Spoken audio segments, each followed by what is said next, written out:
Taurus, hi, welcome to Mystic Queen PH at ito ang inyong weekly reading for September 2 to 8, 2024. So if you are interested in private readings, meron tayong link sa description at sa pin comment. Pakicheck na lang information kung paano mag-book for a private reading. Okay, Taurus, let's see what's coming to you. Air message. So, maaring meron kayong importanteng message na marireceive this week. Maaring pwedeng this is about a trabaho, career, or business, or even sa relationship ninyo. Maaring number 27 is very important sa inyo. Or number 9. Number 9 is culmination. So, pwedeng I'm seeing endings, no, for some of you. Ending a situation. What is this? You have Moon in Aries in the 3rd house. Oh, okay. Communication to, pwedeng sa school, sa trabaho, or pwedeng may training, okay, na meron kang training na sisimulan. And this will, parang this will excite you. Something exciting message coming in. Pwede rin naman kung meron kayong kapatid na matagal nyo nang hindi nakakausap, pwedeng magre-reach out sa inyo, kakausapin nyo, or kayong magre-reach out. This can also mean na pwedeng may good news na darating pagdating sa travel. Pwedeng kung may plans kayo of traveling abroad or working abroad, this can also be good news for you. Let's see what else. You have healing. Oh, okay. Serpent.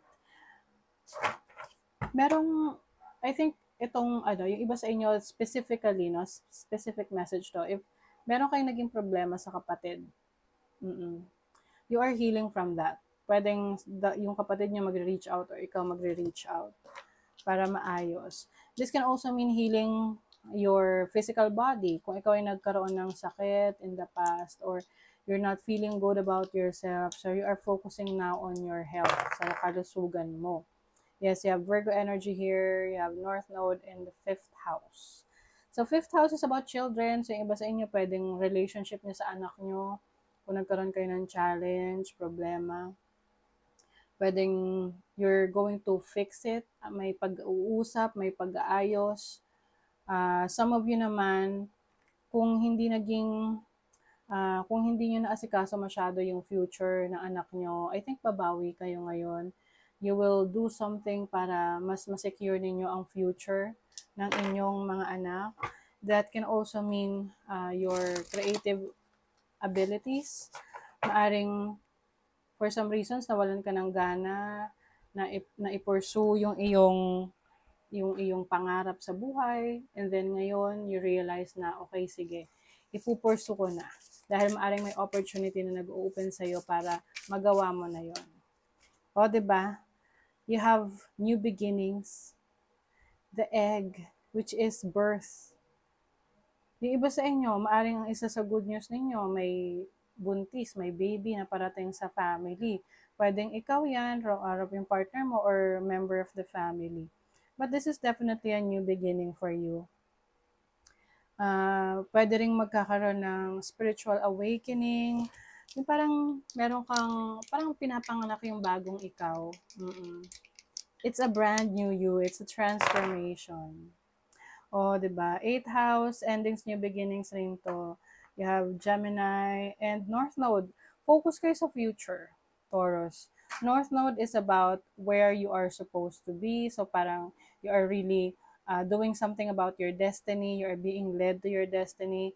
May mga endings dito ng mga situation, can be relationship, trabaho, or business na kaya siya nag-e-end kasi nililid ka sa bagong experience na which is leading you to your destiny or life's purpose. Yung iba sa inyo maaring may new business na sisimulan. Pwedeng yung message na yan will come from a business proposal. Oo. Or anything na will lead you to start your own business. Or pwede ring investment para sa iba. Your overall energy is the 9 of Swords. O yung iba sa inyo, marami talaga kayong iniisip. Maraming mga bagay nagmugulo sa isip ninyo. Maaring yung iba sa inyo nag-overthink because of the messages or thoughts that are going through your head right now. Okay? So, mas maganda dyan na, kumbaga, piliin mo lang kung alin dyan yung pagtutuunan mo ng pansin para isipin. Kasi minsan may mga bagay na kailangan naman ng wag na natin isipin, pero minsan iniisip pa rin natin, di ba? So that's 58. 58 is number 13 and 13 is number 4 in numerology. Number 4 is about stability, structure. So I feel like you want to have a stable state of mind. Oo, yung estado ng isip mo ngayon, ng mindset mo. Your challenge is the 4 of Wands. So pwedeng may challenge sa family, relationship with your family members, or sa bahay mismo. No? Pwedeng meron kang kailangang ipaayos sa bahay kasi defective na yung mga gamit or yung mga facilities talaga. Oo, yung bawa may bubong, yung bubong kailangan paayos, yung alulod para sa tag-ulan. So your opportunity is the Emperor. As an opportunity, you will be fully in control of your life. I think mas magiging open ka sa pagpaplano, no, ng future mo, which I have mentioned kanina. This is about entrepreneurial energy. So yung iba sa inyo, meron kayong sinisimulang bagong negosyo, na kaya siguro marami kayong iniisip ngayon, hindi kayo makatulog. Gano'n naman pag meron kang gustong simulan na negosyo, parang ang dami tumatakbo sa isip mo na, ito yung gagawin ko, ito yung mga bibilhin ko, ito yung kailangan ko. But you have the opportunity to be in control of that. Kailangan lang, piliin mo kung saan ka magbababad ng pag-iisip. Kasi meron namang mga iniisip na nag-aalala ka lang. So, it's not going to help you. Oo. Mas mag-focus ka doon sa kung saan mas maisasaayos mo yung direction na tinatahak mo. Your blessing is justice. Maganda to kasi balance. Bringing balance into your life. So, kung meron mang mga bagay na kailangan kang isaayos, sa oras, panahon mo, so maaayos mo yan. And also decision making. So whatever decision that you're going to choose ngayong week na to will bring blessings in your life. And as a blessing din, kung meron kayong court cases, no, maaring sa inyo papabor ang decision. Money, career, finances. Wow, Oracle of Pentacles, which is stability in your finances. So stability sa trabaho, sa career, sa resources. So you don't have to worry, hindi mo kailangan mag-alala sa mga needs mo, needs ng family mo, needs ng mga mahal mo sa buhay.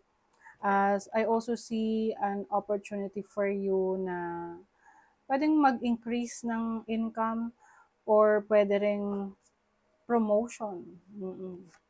Sa love life, you have the Fool. So this is freedom. Maaring yung iba sa inyo, palalayain nyo yung sarili nyo sa isang toxic na situation sa relationship. Yung parang magsisimula kang muli. If you're single, some of you naman, ito yung kung ikaw ay in a relationship at yung relationship mo medyo magulo na or shaky, pwedeng aalis ka sa situation na yan, palalayain mo yung sarili mo. But if you're single, I think magte-take ka ng risk sa isang relasyon.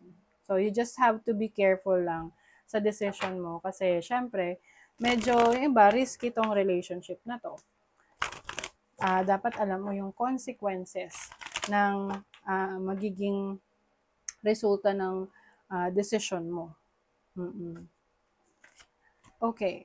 Speak your truth. Have strength, faith, and conviction in your voice.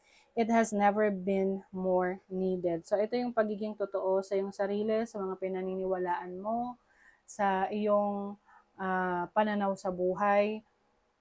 Yung iba kasi nananahimik kasi ayaw nila na may masagasaang ibang tao or maka-offend ng iba. But for some of you, it doesn't matter kung sino yung ma-offend nyo, basta meron kayong paninindigan sa paniniwala nyo at sa inyong mga, yung inyong mga gusto nyo express sa buhay, no? Mm-mm. You want to be more authentic. Okay? So that is your reading, Taurus. Thank you so much. Bye.